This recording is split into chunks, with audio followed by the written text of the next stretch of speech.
Good morning, good morning, good morning to day 2 of the 2024 Jimmy and Rosalind Carter Work Project. This is awesome. Yesterday was fantastic, today's even better, and tomorrow it's just going to keep on getting better all the way through the end of the week, and we are so excited to have all of you here to work alongside us to build this incredible community.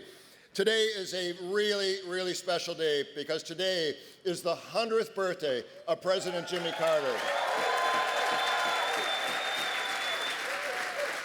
It is all that much more meaningful to celebrate the legacy of the President and Rosalind Carter. Yesterday, as I was walking the site, I looked up into the sky and there was an eagle soaring over our site. And I knew at that moment that the spirit of the Carters was with us, was blessing us, and was absolutely guiding us through the day. So we thank you for that. And we're going to have some special guests up here to honor the President in just a little bit. But first, I want to talk a little bit about one of the things that the Carters really cared about was advocacy. The Carters recognized that it was great to come out and lift hammers and to help us build, but that ultimately the most important thing for us to do was to lift our voices and to fight and advocate for affordable housing, decent housing for all, and equitable housing for all. So in that vein, Habitat in the Twin Cities has been very active and very vocal in trying to help do all that we do in every organization. One of the things that we advocated for and were able to pass a couple of years ago was the first generation down payment assistance fund that was established last year. That helps our families get into these beautiful homes that all of you are building. I want to give a special thank. We have state legislators here today. We have what we call the annual red-blue build, where we bring Republicans and Democrats to hammer out their differences. Yes. We do have to have an extra safety lesson for them. So Mike, you got your work cut out for you today. But we're welcome. We're happy to have them here with us today. One of the things we encourage you, whether you're from the Twin Cities or you're from across the country, be an advocate. Come out and hammer for sure, but make sure that you're out there raising your voice, lifting your voices in the tradition of the Carters. This is, I don't know if you've noticed, it's an election year. Did anybody not know that? So keep that in mind when you go into the voting booth. Vote for those that are housing advocates. That is really important.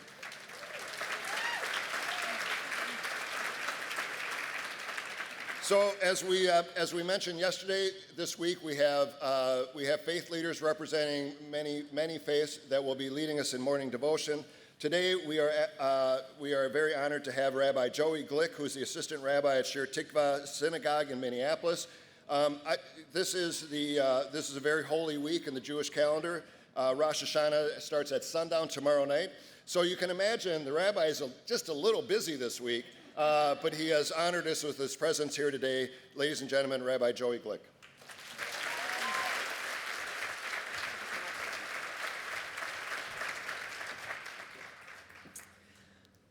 Good morning, everyone.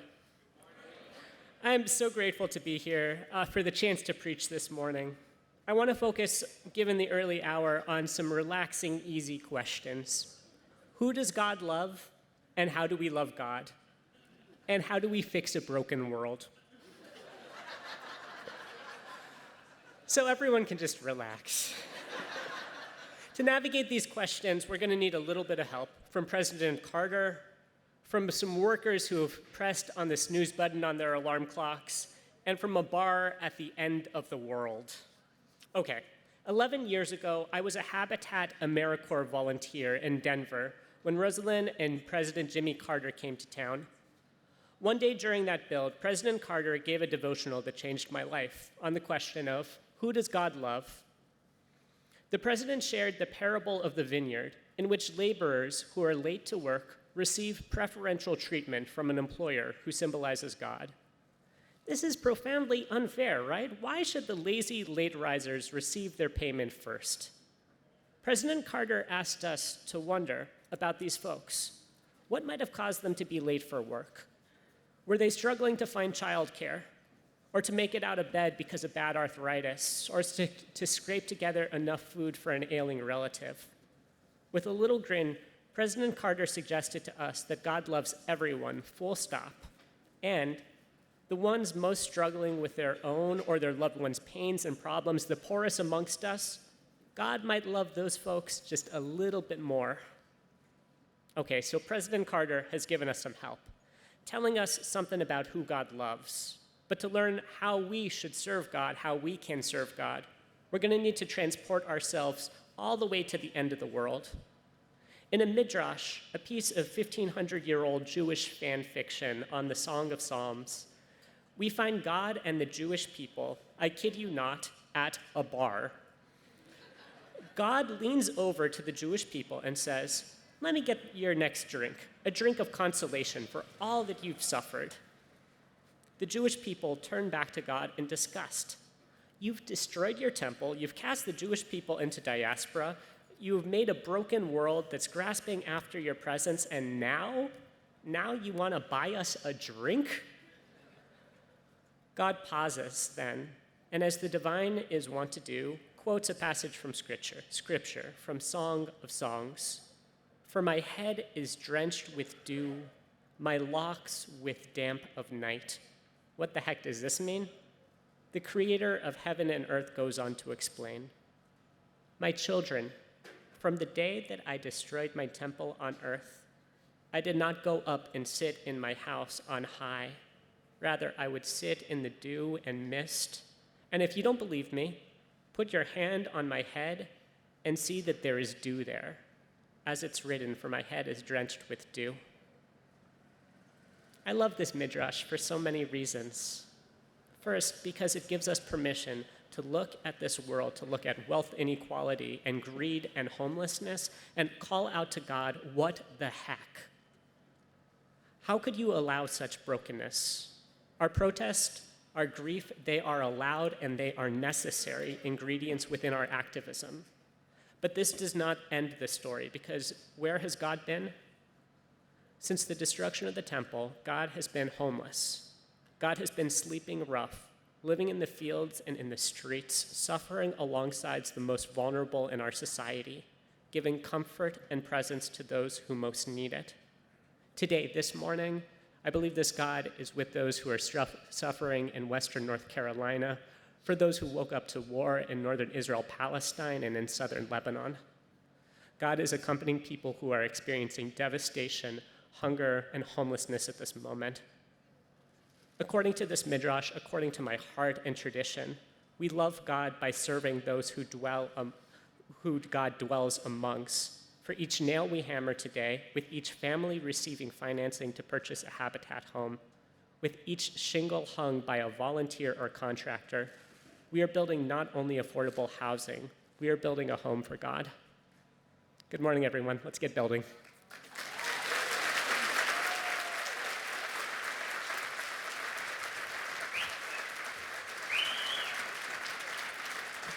That was beautiful. Thank you so much. I'd like to recognize a few more folks here this morning. First of all, is Ted Mondale here? Ted Mondale, the son of Jimmy Carter's vice president. Ted Mondale is here. Thank you for being out here with us.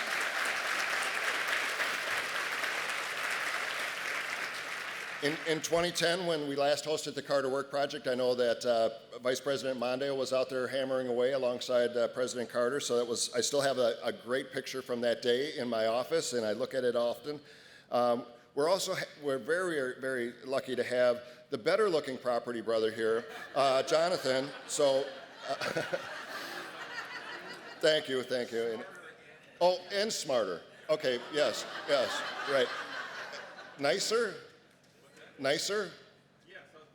Okay, nicer too. So we're very grateful for you joining us here today.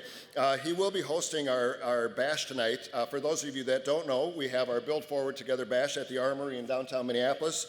It's going to have the Family Stone. We'll be playing. St. Paul and Minneapolis Funk All-Stars will be there. We're going to celebrate President Carter's birthday as well. And we're going to talk a little bit about the work that we're doing at Habitat, particularly around the issue of advancing equity in home ownership and our work around advancing black home ownership specifically. For those of you that haven't gotten tickets yet, you can do that by going to tchabitat.org/bash-free. Ultimately, just go to tchabitat.org and you'll figure your way out to the rest of that. But it is going to be a really fun time. So, in honor of President Carter's birthday, I would like to read a lovely letter that we got in recognition of that from President Barack and Michelle Obama. It's all to you. To the volunteers of the 2024 Carter Work Project, for 4 decades, Jimmy and Rosalind Carter set the standard for service and impact beyond the White House. Through their work with the Carter Foundation and with Habitat for Humanity, they have expanded our collective vision for post-presidential life and legacy. The Carters' impact on housing in America includes more than 300 policy changes and $20 billion in government funds to support home ownership and affordability. And it continues into the present and the future thanks to the individuals like you who gather each year to exemplify the service, leadership, and the character that define not only the Carter years in Washington, but all the time since. We are proud to join you in wishing President Jimmy Carter a happy 100th birthday and in taking the opportunity to reflect on the legacy that this milestone represents. We are wishing you a meaningful and fulfilling time together as you continue to expand this impact for the sake of so many. Signed, Barack and Michelle Obama. So it's...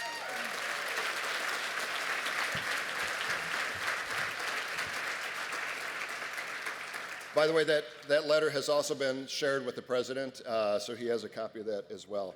Now, I'm really honored to introduce our next 2 guests. You may have heard of them every once in a while. They have been working on the Carter Work Project for over 15 years, and they are our Habitat humanitarians. Your hosts for this year's Carter Work Project, Garth Brooks and Trisha Yearwood.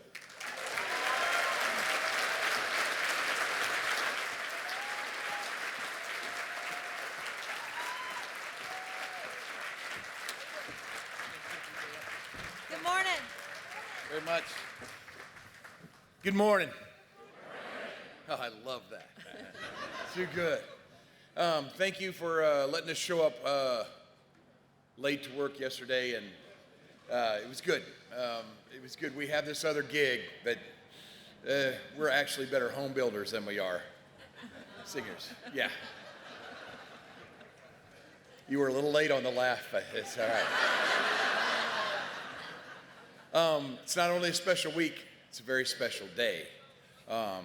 It's funny how when you grow up around people, coaches, dads, moms, they're people you want to be like. And I think the Carters are people that I think we both want to be like. I'm about to introduce my wife the way that Jimmy Carter did. Jimmy would say, "This is my second favorite Georgia peach." Trisha Yearwood. Good morning, everybody.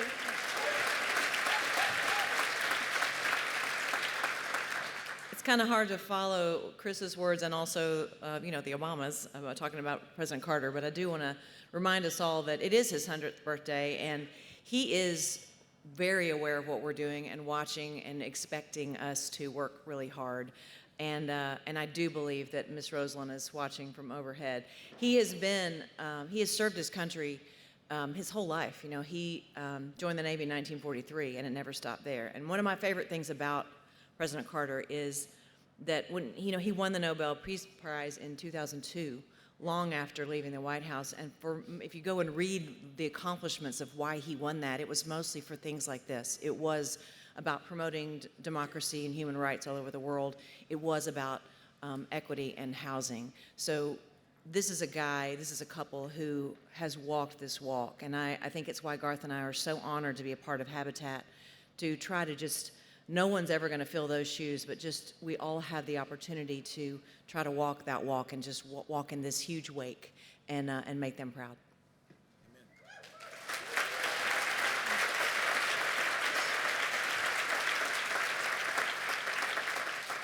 So far, everybody we've met has thanked us for being here. We want to thank you for the opportunity to get to stand with you. If this is your first Habitat build, which I talked to a couple people, and it is, I want you to remember something about the build today. Look around you and see who likes to do which jobs, okay? That's the great thing about diversity, people, is we need each other to complete the whole, right? That's where it's all at.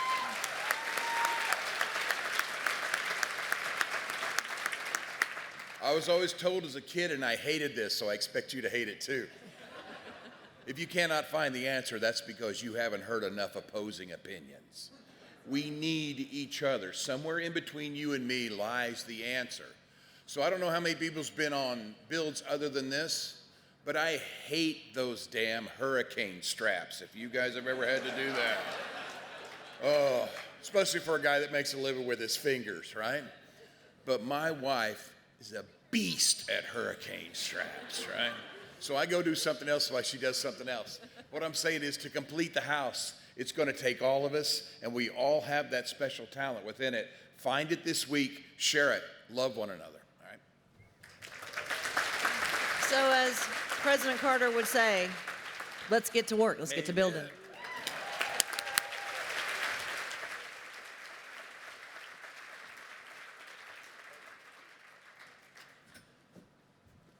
All right. I'm going to break script a little bit and ask Jonathan to come up and give us a few words.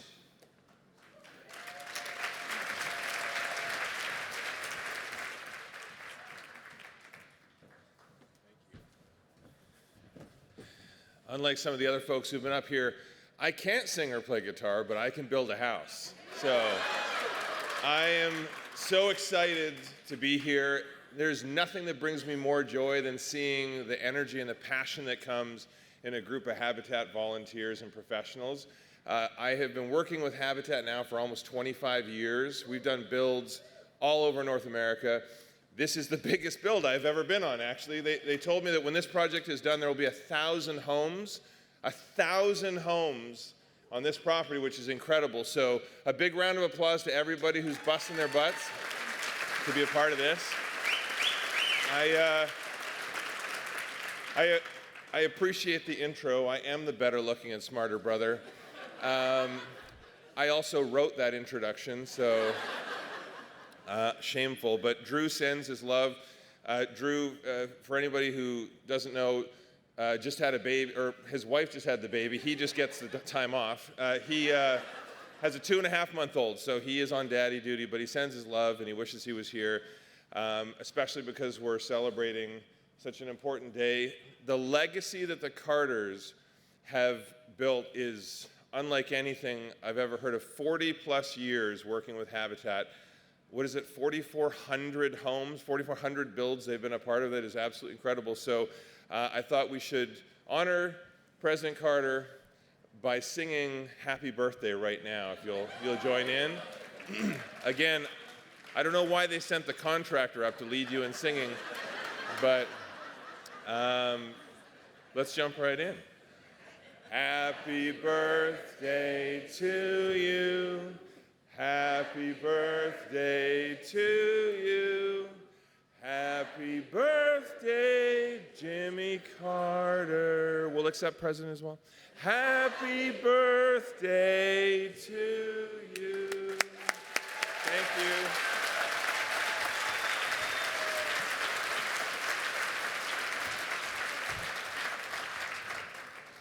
I wasn't quite expecting that. That's awesome. Thank you so much. Folks, none of this happens without the support of an incredibly generous community. We are so blessed in the Twin Cities to have great individuals like Corey Sauer, who spoke yesterday morning, great corporate support, great individual support. It's not only our CEOs that help us with their funds and donate a product. Just so you know, our next speaker, every window on the houses that we're building has been donated through his corporation, just to give you a sense of the generosity.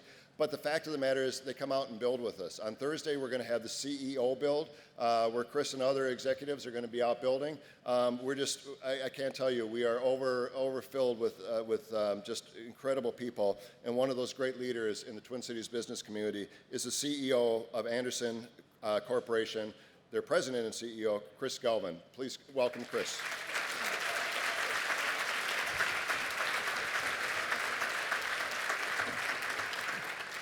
Well, good morning, Carter Work Project volunteers. I don't know about you, but one of my lifelong dreams is to have Garth Brooks, Trisha Yearwood, and a property brother open for me. And I now have 1,000 witnesses to say it actually happened. So I may be calling you. Actually, I'm thrilled to be here today. Thrilled to be here with all 1,000 of our volunteers, to have 30 of my team members here building alongside me today. It's really special. It's a special day. It's an opportunity for each of us to be able to have this opportunity to celebrate and honor President Carter's lifelong commitment to public service. And, President Carter has supported Habitat for Humanity because, in his own words, one of the basic human rights is housing. And it's not only to have a place to live, but it's to have a place to call your own. And this week, we are able to fulfill that dream for 30 families here in this community. So congratulations to all of you.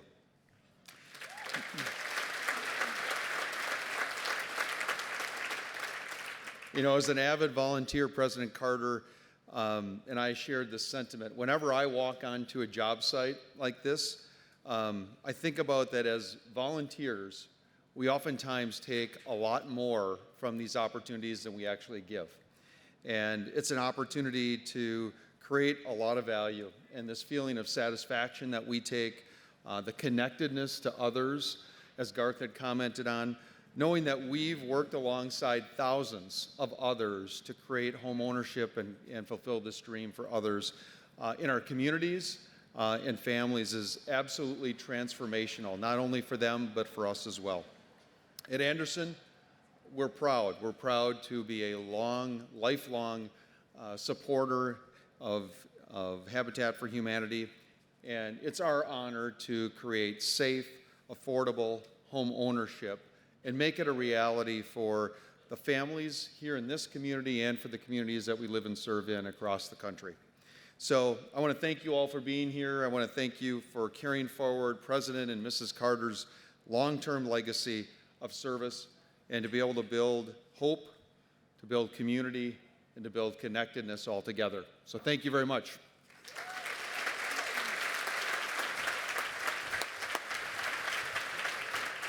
Thank you so much, Chris.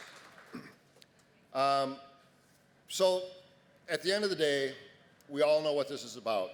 It's not about us getting out and working. It's not about us having breakfast and lunch together. It's not about anything other than the fact that when we come together to build homes, we support our families. We make a difference for children and for generations of children to come. We are so blessed to have one of our great homeowners who is going to give us a few words of wisdom, and I know she's got a lot of wisdom because I've heard her speak a lot over the years. We are very honored to have Buffy Moore, a Twin Cities Habitat homeowner.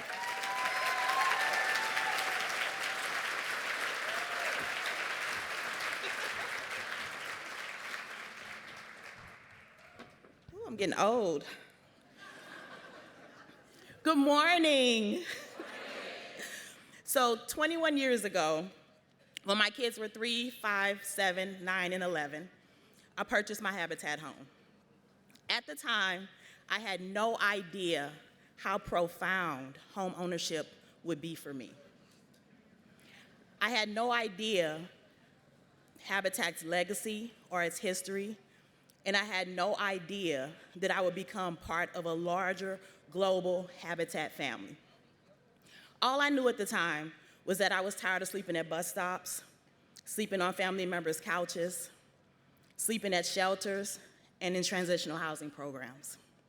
I wanted my 5 babies to have their own home, a safe haven, a place they could call their own, a place they would always feel accepted, wanted, and loved. Habitat helped make those dreams a reality for us.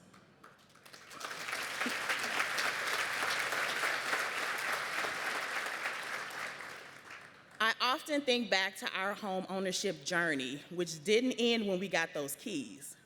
Because although we purchased a 4-bedroom house, the kids continued to all sleep in my bed. They had grown accustomed to it. We were kind of forced into that because of our previous housing situations. So they would play in their own respective rooms during the day, but at bedtime, they would all congregate right back into my room. It took many, many months before they were secure enough to sleep in their own rooms and in their own beds. As a mom, I also went through transitions during that time. I finally began to stop living in survival mode. And anyone that's ever been in survival mode knows what that feels like. I could finally exhale and think about our future. I went back to school. I got my bachelor's degree, I got my master's degree.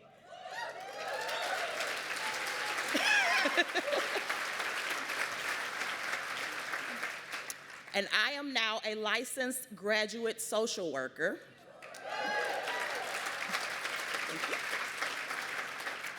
Working with families that are unhoused and unsheltered in my county shelter system.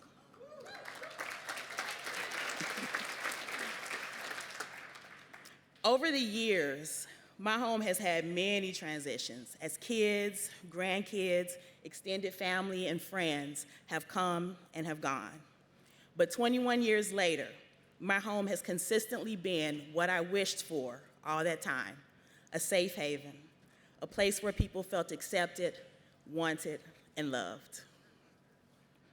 Today, I'm blessed to have what was that 3-year-old, who is now 25-year-old and 6'3", and walking around like he's my bodyguard today, with me. He just celebrated that 25th birthday last week, and he actually still enjoys hanging out with me. I know, right? So along that same frame, I'm thinking about birthdays and just reminiscing about the fact that today is President Jimmy Carter's birthday. So this monumental day, day 2 of the Jimmy and Rosalind Carter Work Project, just happened to fall on President Carter's monumental 100th birthday. I was gonna do the whole happy birthday song, but I was upstaged earlier, so I'm just gonna skip that part. But how amazing is it that on this special day, all of us from different backgrounds, different cultures, different locations, different walks of life have all pledged our presence to continue the work that Habitat started all those many years ago and that became so close to President and Mrs. Carter's hearts. By our presence here today, we're pledging to continue making a profound difference in the lives of future Habitat homeowners. We're pledging to create more safe havens. We're pledging to create more places of love and acceptance. We're pledging to continue making dreams a reality. And we're pledging, when the time comes, to ease the transition for these families and to welcome these new homeowners into our global family, just like my family was welcomed 21 years ago. Let's do it.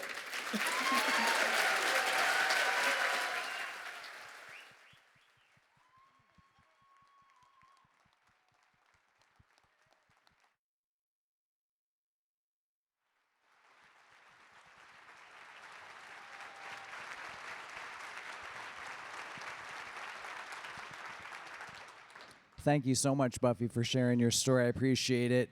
Chris had to step away, so I'm going to jump into some housekeeping and safety stuff. My name is Mike Robertson. I am the safety captain for this week. How many of you all were out here yesterday? All right, thank you. We had a great, safe day, a couple bumps and bruises, a little bit of dehydration, but I think we did good. So just a few reminders. It's a lot cooler out today, which is great. But as the medical team will tell you, you can still get dehydrated when it is cool out. So keep drinking water. We've got a water trailer just down the road here and another one at the very south end of the site. There are coolers at just about every site that have Gatorade and things like that. And so your ratio is like 2 bottles of water to 1 bottle of Gatorade to keep your electrolytes going. Take breaks. Some of your sites might have a formal time to take a break. Some of them might not, but make sure you're listening to your own body. Take a break. Come in here and sit down out of the sun. Find a shady place. We've got plenty of toilets. We've got plenty of hand washing stations all across the site. The third reminder is lunch. You will be released to lunch by house on a rolling start between 11:30 and noon. So keep an eye out for that announcement coming. Anybody that's here for just half the day, you have to remember to load your bus by 11:15, so you do not get lunch. You just go to the bus. We're sorry. We love you very much. There is no smoking allowed within the boundary of the project, but there is a smoking area kind of outside the main entrance on the street if you must have a cigarette. As you heard earlier, this development has a focus on sustainability, and part of that includes how we're handling our waste management, and I've been really pleased to see people kind of paying attention to that. All along the tent outside here and at other spaces along the site, you'll have compost bins available for all the food scraps and plates and cups and forks. It's all commercially compostable. If you've got recycling stuff, plastic bottles and things like that, make sure they go in those bins. And anything else that can't be recycled or composted would just go in trash. We don't want to put any construction-related debris into those into those bins. We're going to gather our construction debris on each site in big green plastic bags, and then there'll be folks with golf carts running, keeping them going. So the other thing I want to talk about a little bit is safeguarding. Just reminding you all that Habitat has a zero tolerance policy for bullying and harassment. So take a moment before you say something that might make others around you uncomfortable. If you do experience anything that you think crosses the line, please reach out to one of our safeguarding officers who are on site all week wearing orange hats and orange armbands. Anna, Julian, let's see, Dawn, are you here? Anybody with an orange helmet, they might already be out wandering around the site. Thank you guys for doing that work. Thanks, Anna.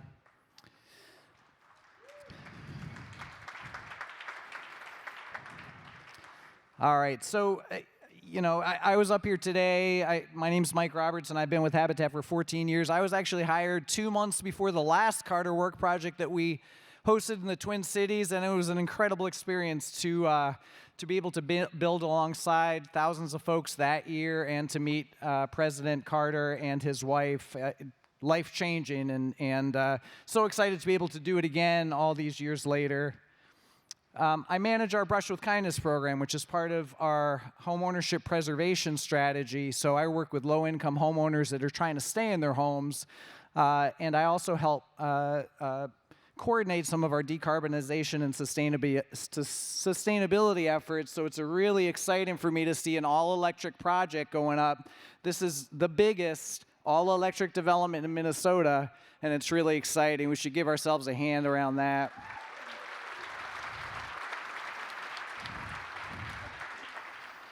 We've got solar shingles going on the roofs down at the end from GAF, and we've got fantastic windows going in all these units thanks to Andersen windows.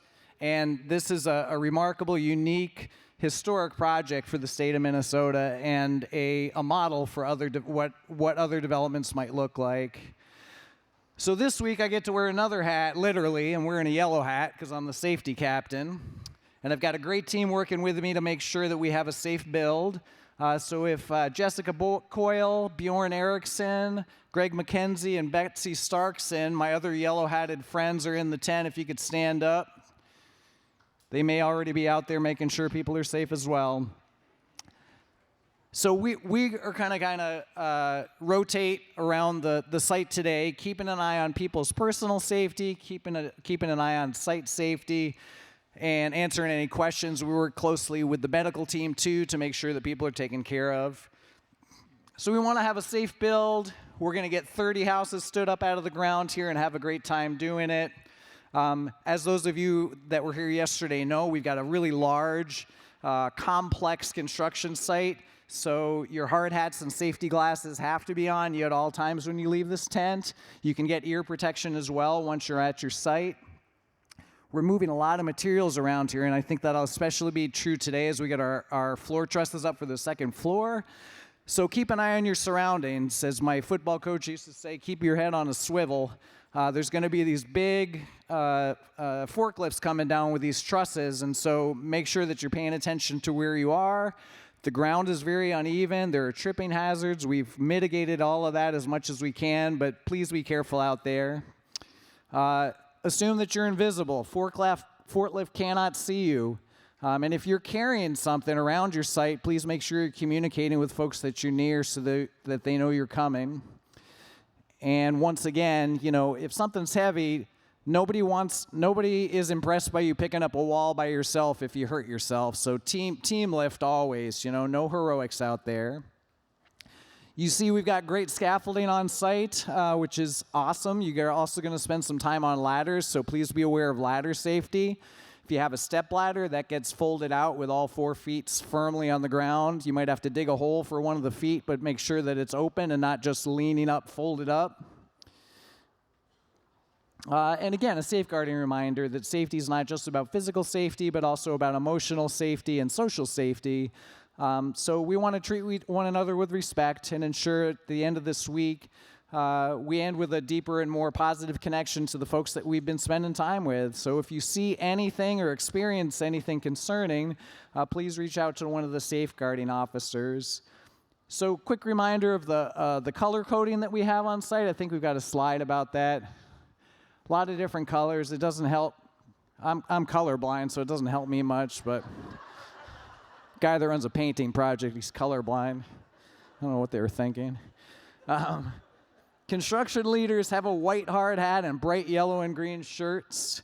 Medical personnel have red hard hats and red vests. We also have 2 medical tents. We've got kind of a big main tent a little ways down from here, and then way down at the south end of the property, we've got a smaller tent. So if you have any medical needs that you want folks to know about at that tent, you can check in with them, make sure that they understand what you might be dealing with, or if you have any injury, your site leader's likely going to send you down there, even if it's something fairly minor. Safety leads like me are going to wear yellow hats and vests that say safety lead. Safeguarding officers, as I mentioned, will have orange hats and orange armbands. And we need your help looking out for safety and safeguarding issues. Our motto this week is really see something and say something. It takes all of us to make sure that we have a safe and successful build site. The other thing I wanted to talk about is today we're going to be getting up in the air a little bit. And when you're on the ground and you fall, there's less chance of damage. But today we're going to be up on scaffolds. Some of you might be in harnesses. So really paying attention because there's more at risk the higher off the ground you get. Your site lead is going to help you manage getting into and properly adjusting a harness if you do wind up in a harness. We're going to want to pay really close attention to how we manage ourselves when we're up on those scaffold sites, and we don't want anybody to do anything that you're not comfortable doing. If somebody on your site asks you to go do something that you're not comfortable with, you can certainly decline. All right, so I'm going to swing back around to hard hats for a minute. Some of you all heard this yesterday, but I think it's worth repeating. I know we have a hard hat culture. I'm kind of gathering some stickers on my hard hat. I've seen stickers blossoming on other hard hats. I've seen feathers. I've seen all kinds of crazy stuff. You people are weird.